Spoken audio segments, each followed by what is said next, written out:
Hello and welcome into another episode of Locked On Wolves. It's the post-game podcast from a Timberwolves blowout loss to the Pacers. We're going to talk about what the offense, I guess, looked like with a semi-injured Anthony Edwards, who is questionable coming into the game, had a horrible shooting night.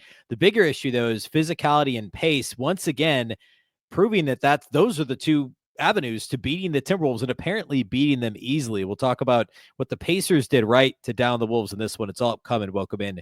You are Locked On Wolves.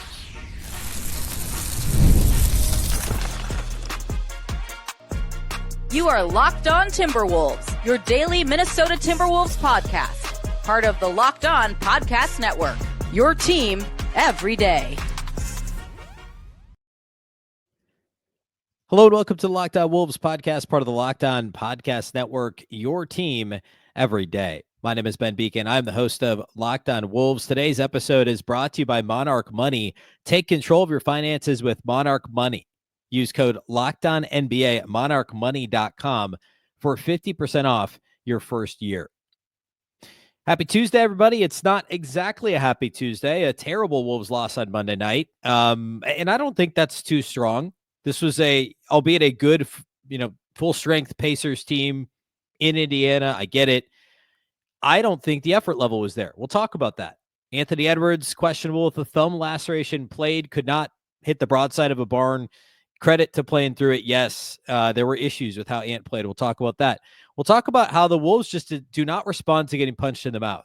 Figuratively, of course, but this Pacers team was the team that, Nembhard and Gobert got into it a week ago and has James Johnson on the bench, UFC fighter, not actually UFC fighter, MMA fighter, James Johnson, and former Timberwolf on the bench.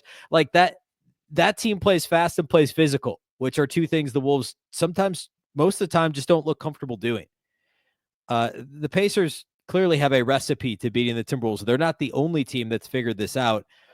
And combine that with some hot shooting from the Pacers, and it was lights out for the Wolves. We'll dig into all that today. We'll talk about what I would have done differently if I were Chris Finch in this game from a rotation standpoint, and who actually did play well for the Wolves. I think there were three categories of Timberwolves players in this one. Very clearly, I should have added a third category to studs and duds. We'll talk about it kind of middle of the show here today. So a lot to get to. Big thank you for making Locked On Wolves your first listen every day. Of course, this show is free and available everywhere.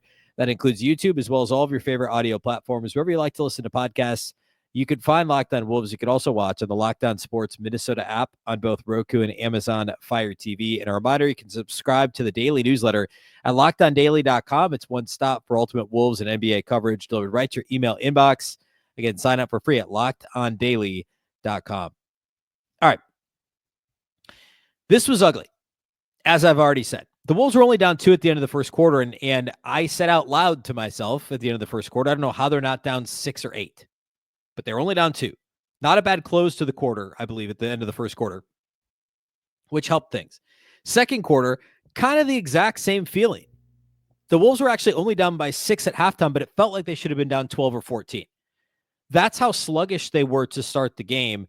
And we'll talk more about this, but Jaden McDaniels had his worst game in a long time. I mean, just looked completely out of it. And he wasn't the only one on the Wolves side. And every time there was some adversity, like early in the game, it was, I forget what happened on defense. I think Jaden got beat. He scores on the other end, is mad there's not a foul call, catches the ball out of the net, delay a game, easy call, because he threw it to the ref. They call it, and he kind of shrugs like, it came right to me. Like, okay, but they're going to call that, figure it out and pick yourself up and play basketball. And continually throughout the night, it was complaining about the officiating. Julius Randle got a technical in this game. Those sorts of things, the vibes around all of it, it felt more like the type of vibes we'd see from this Wolves team at home. They've struggled at home so much this year, relatively speaking, compared to what they should be, how they should play at home and how they played at home last year. This was a road game, and it had some of those same vibes where, anytime it just, the whole season's had this too cool for school vibe, right? We went to the conference finals. These teams should be rolling over for us. Well, guess what? The Pacers have a better record than you. And I don't the Pacers credit. They had a great game plan. If you want to say that Rick Carlisle out coached Chris Finch, fine. He's a great coach. He did. But the Pacers, it wasn't rocket science what the Pacers were doing. The Pacers played harder. They played faster. and they shot the three ball a lot better. That's a pretty good recipe to winning by double figures in today's NBA. The physicality and the pace that the Pacers play with was too much for the Wolves. And there were, and actually, I'll just start here. There were like three categories of guys for the Wolves in this game. Guys that played hard, guys that mostly played hard but didn't maybe have quite the impact that they needed to, and then guys who just didn't look like they really were in it. I'll start the guys who played hard with somebody who didn't actually play well, and that's Anthony Edwards. I thought Ant really exerted himself in this game. Like really, and I realize, I understand that it's not great that this is where I'm starting, but I feel like effort was a problem in this game. Ant played hard. He only had 17 points on 19 shots. He was 1 of 11 on three-pointers. He was, only got to the line for 3 free throw attempts. Probably could have gotten there a couple more times. Had 3 turnovers. Was a game worst minus 24. Nobody else on the Wolves was worse than a minus 13. And he was detrimental to the offense because it started with shooting up from the outside. Then it was like, all right, I'll get to the rim. That worked. And then near the end of the game, it was just, I'm trying to shoot us back into this game. He hit 1 3, and then it's like, all right, here we go. And he never hit another one. And that wasn't great. So like the actual product of what Ant brought to the table was not good in this game, but the dude played hard. And there were a couple of there was one, I think it was end of the third quarter, I believe, when Ant guarded, I forget who it was on the Pacers, into the backcourt, knocked the ball away. And then when they inbounded the ball, he motioned DiVincenzo up like, hey, I'm out of breath. I'm sucking wind. I can't keep guarding this dude. You take it. And he switched out of it like right before the end of the quarter because it was like, and he'll do this. It looked a little bit like against the Babs in the playoffs where he defends so hard that he tires himself out. And that happened near the end of that stint. I mean, like, I thought Anthony Edwards played his heart out in this game. He just did not make shots. The decision-making wasn't great. I thought he played well. Didn't play well. Played hard. Couldn't score. That's a problem. I would, in that same category, I guess, I would put Rudy Gobert. I know Gobert had 16 and 16, and like a quick glance at the box score would say he was the best player on the floor for the Wolves. I wouldn't necessarily say that's the case. He was super active early. I think 13 of his 16 rebounds were in the first half, and like 3 of his 5 offensive rebounds were on one possession when he just kept missing, and it was like Kevin Love type possession. He had a couple of kind of cheap dunks late in the game on lobs that was basically garbage time. So like, he was more like when it mattered, he was like a 10 and 14. And I don't normally wouldn't do that, but like, that's how I feel about this game. I thought Rudy mostly played hard, but could have been better defensively. I will point out that the second quarter, actually, man, I should have hit this first. The second quarter, when the Wolves were within a couple of possessions, Finch takes Rudy Gobert out, and the Pacers scored in the paint like 3 straight times. Just like easy. And overall for the game, the Wolves actually, the Pacers don't score through him a ton. The Wolves won points in the paint pretty easily in this game. Actually, I'm going to pull the Gobert thing right here. I've got it when he subbed out. I'm pretty sure I have it right here. He subbed out and back in. Was it second quarter? I'm pretty sure it was second quarter. Maybe I don't have it right in front of me. I thought I did. But Gobert left the game and then came back in, and things just fell apart while he was off the floor. Yeah, I don't have it as in front of me as I thought I did. But there was a stretch there. Oh, there it was. Yeah. Okay. Second quarter, Gobert exits the game. This was a close game. It was like a 6-point game when Gobert leaves the game. It was right around when the Randle technical happened. 4:16. There it is. 4:16 in the second quarter. The Wolves down by 6. He subs out of the game. The Pacers immediately go Tyrese Haliburton shot in the paint off of after a Julius Randle miss. Randle gets the technical foul. Wolves call timeout. They get the technical free throw. Siakam scores in the paint. Next possession, Aaron Nesmith scores in the paint. Next possession, Aaron Nesmith pulls up for a jumper. They score 8 straight points, all within 15 feet of the basket before they put Rudy Gobert back in the game, and now it's an 11-point game. Went from a 6-point game to an 11-point game with Rudy on the bench. And here's the thing. For the entire game, the Pacers only scored 50 points in the paint. The Wolves outscored them by 16 points in the paint. So while there are some areas Rudy could have been better in this game, that, to me, was just not a good time to give Rudy Gobert a rest when they're struggling as they were defensively. I thought that was a mistake on Chris Finch's part. I want to talk a little bit about, I didn't finish my player categories for this game, but I also want to talk about Finch's decision-making regarding the rotation and something I'm going to get on the soapbox again about the Timberwolves rotation and what needs to happen. So we're going to do all that here next. We will close. We'll do studs and duds, but there's still so much to talk about in this game. So all that's upcoming. Today's episode of Locked On Wolves is brought to us by our friends at Monarch Money. Ever check your bank account and wonder, where did all my money go? Between dining out, online shopping, and entertainment, it's easy to lose track. That's where Monarch Money comes in, your personal CFO, giving you full visibility and control over your finances. Monarch Money isn't just a budgeting app, it's a complete financial command center. You can track all your accounts, investments, and spending in one place, so you stop just managing your money and start building wealth. When I started using Monarch,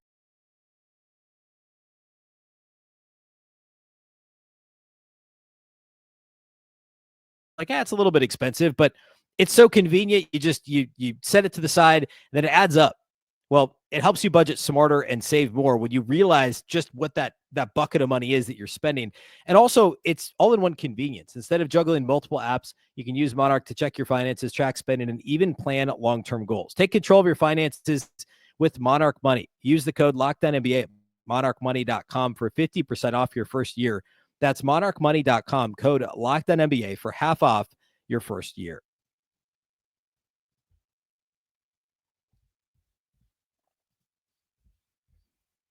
Okay, I'm going to finish my player observations here. So Rudy, I'd put kind of in a middle category. I'd put Mike Conley there as well because his impact is just limited these days.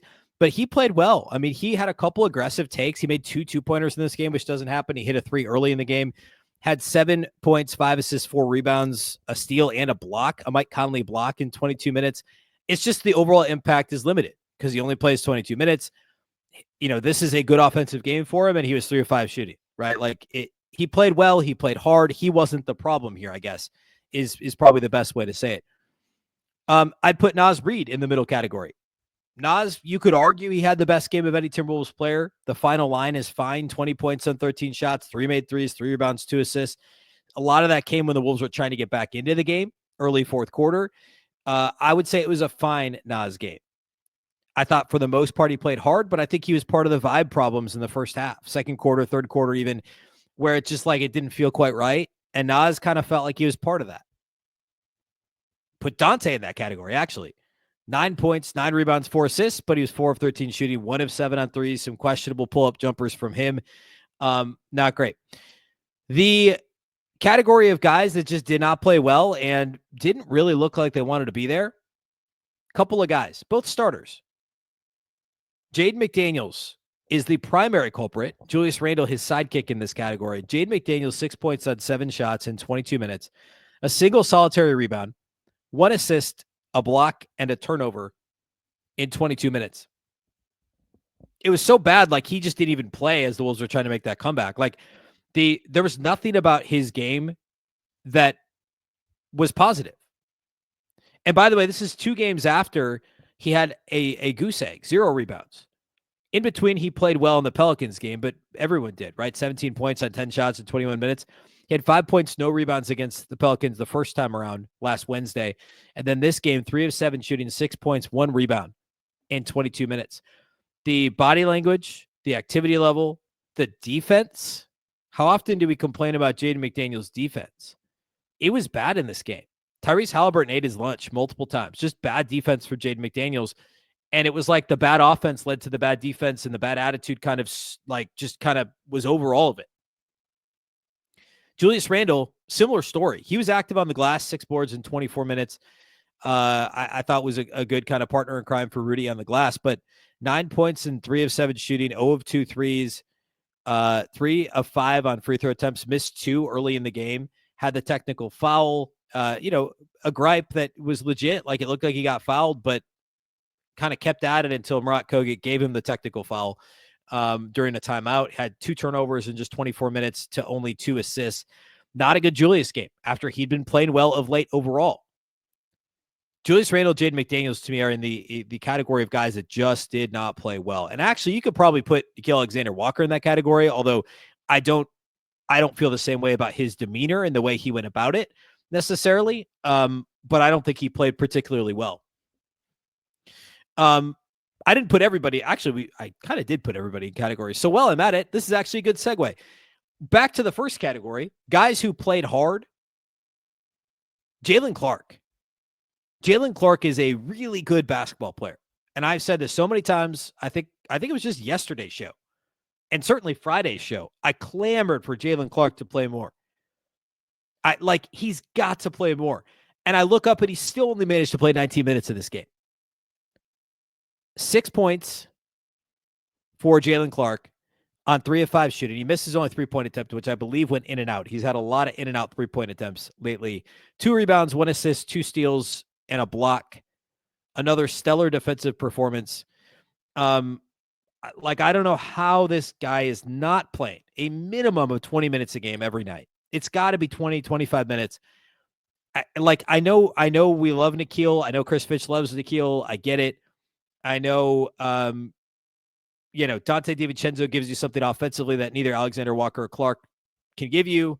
I get it. I know they want to play bigger, not smaller. I get it.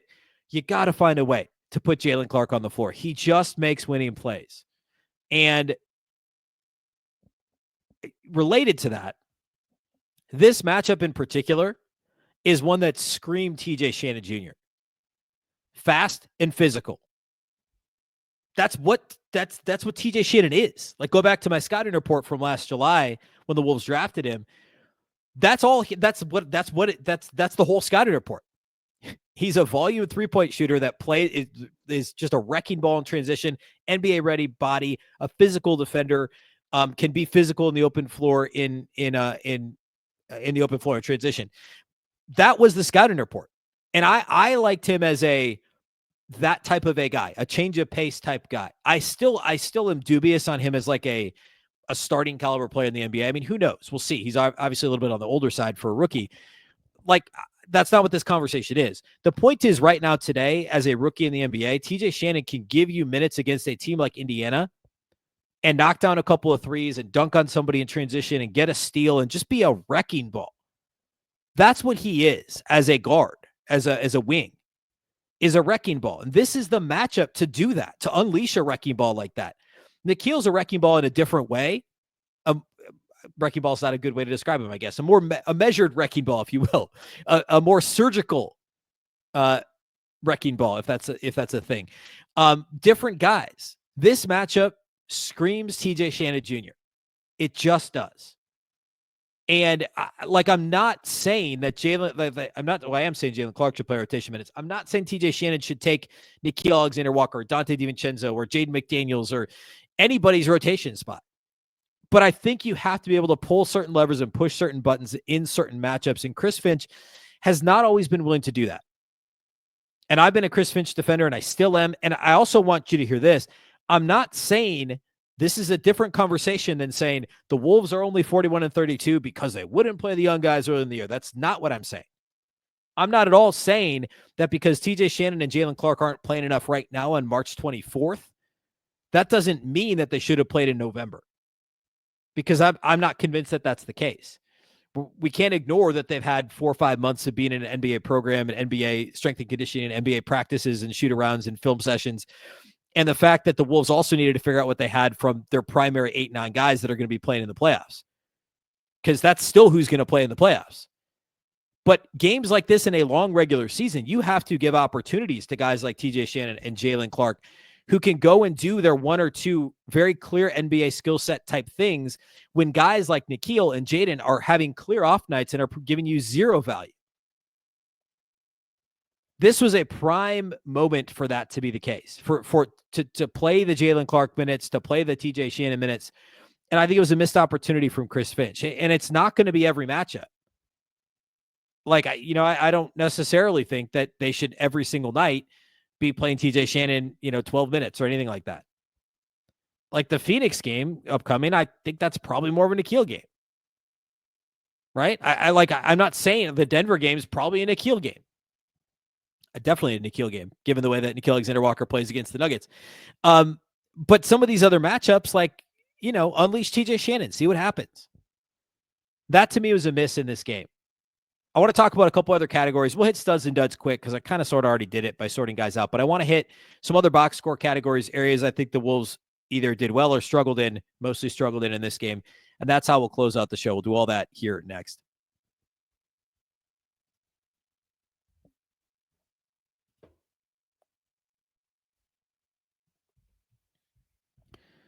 All right, a couple more notes from Wolves Pacers. I talked about the physicality and the pace that the Pacers played with. We can also talk about the three-point shooting. We can acknowledge that some of it was a bit out of the norm. Like Obi Toppin going 7 for 10 last time out against the Wolves and going 6 for 9 in this game. Like he's 13 for 19? And like he's like 33% against everybody else this year from three. But he sees the Wolves and he just goes nuts. I mean, Obi Toppin scoring 20 points on 7 shots and having 1 rebound is a weird line for Obi Toppin to have off the bench. Like he started last week against the Wolves, came off the bench in this one because they're at full strength. So that was weird. The Pacers shot 13 of 35 on threes, which was 37%. They got a little cold toward the end, which allowed the Wolves to get within like 13, 14 points in the fourth quarter. And the Wolves hit a couple of threes late. The Wolves finished 9 of 35, 26%. So they only made 4 less threes than the Pacers, but the percentages are obviously far apart. They shot the same number. The Wolves made 4 less, 37% to 26%. And at one point, the Pacers were outscoring the Wolves by like 21 outside the arc. It finished at what? Or no, it was more than that. I think it was more than 21. But it finished at outscoring the Wolves by 16 outside the arc, which is flipping the script of what the Wolves have done to so many other teams, or at least did during that, what now feels like years ago, that 8-game winning streak that concluded last week at the hands of the Pacers. The Wolves did not get to the free throw line. Combination of factors. Again, the physicality of this game, the officials, to their credit, consistently let these teams play. They were not interested in calling a bunch of fouls. I think the Wolves had 5 free throw attempts in the first quarter, and then they had 5 total over the next 3 quarters. They finished with 10 free throw attempts. The Pacers had 14, and one of them was a technical free throw. The Wolves were called for 13 personal fouls. The Pacers were called for 12. So this isn't a complaint about officiating. It's actually a little bit of a compliment, because I would prefer to watch a more physical game. There's still a lot of scoring, a lot of three-point shooting, a lot of pace. The Wolves did not, and it's crazy because last year, remember going into the playoffs, there was all this talk about how the officials were allowing more physical play and there were less fouls on the perimeter and the foul baiting was kind of going away. And that was supposed to be a beneficial thing for the Wolves. And it was against, say, Phoenix in the first round sweep last year, because it allowed Minnesota to be more physical on the perimeter. Jaden McDaniels, Nickeil Alexander-Walker, Anthony Edwards. These guys could be more physical, could get in the grill of players, could be a little bit more grabby. It worked really well for the Wolves in the first 2 rounds, really. And now teams that take that to the next level and are physical in the paint and are active in transition, who run after makes, who put pressure on the Timberwolves when they try and slow games down. That's the recipe. And somehow now physicality, like the Wolves are allergic to it completely. 10 free throws in this game for Minnesota. That is not a number you're going to see often for the Wolves, and not a number that's going to work for Minnesota. A game after having 40 assists against the Pelicans, obviously a Zion-less Pelicans team on Friday, the Wolves turned in a 26 assist performance to 17 turnovers in this game. That's also not a ratio that's going to win you very many games. They gave up 15 points on those 17 turnovers. And I talked about how points in the paint were actually okay for Minnesota. But assist to turnover, not good.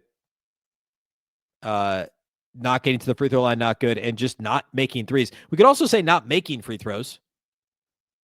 I mean, the Pacers were perfect at the line. The Wolves missed 3, I think, in the first 2 quarters, 2 in the first quarter maybe, and finished 6 of 10 from the line. The Pacers had 8 more points at the free throw line because they didn't miss a shot. They had 16 more points outside the arc than Minnesota, and there's your margin.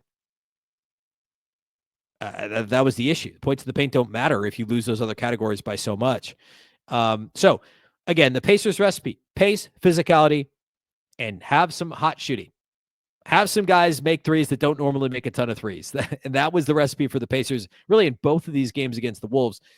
And, I don't know that Phoenix is going to be able to outpace and out physical Minnesota, although they've been playing a lot better. That's who the Wolves play Friday. We have plenty of time to talk about that. Detroit, the game after that, they might. I mean, Detroit already beat the Wolves once earlier this year by 14 back in early January. Other teams that might not have anything to lose, like Brooklyn, Philadelphia, teams upcoming on the schedule, they could just play harder and faster than Minnesota. And that could just be enough. It's scary, but it's true. All right, quickly, studs and duds. As much as Ant played hard, I can't give him a stud in this game. Rudy had the combination of playing hard and having somewhat of an impact, even though I think it could have been greater. He gets a stud, 8 of 12 shooting, 16 and 16 for the game, 3 assists for Rudy Gobert. In a game they lost by 16, he managed to play 35 minutes and only be a -3. That stretch of the second quarter I talked about earlier was, of course, a big part of that. The Wolves needed Rudy on the floor for their defense to be good. Naz Reid gets a stud, 20 points on 8 of 13 shooting, 3 of 6 outside the arc, 3 rebounds, 2 assists for Naz. And then my last one is Jalen Clark, 3 of 5 shooting, 6 points, 2 rebounds, 2 steals, an assist, and a block for Jalen Clark. He was everywhere. He's got to play more. He locked down, he didn't lock down Tyrese Haliburton.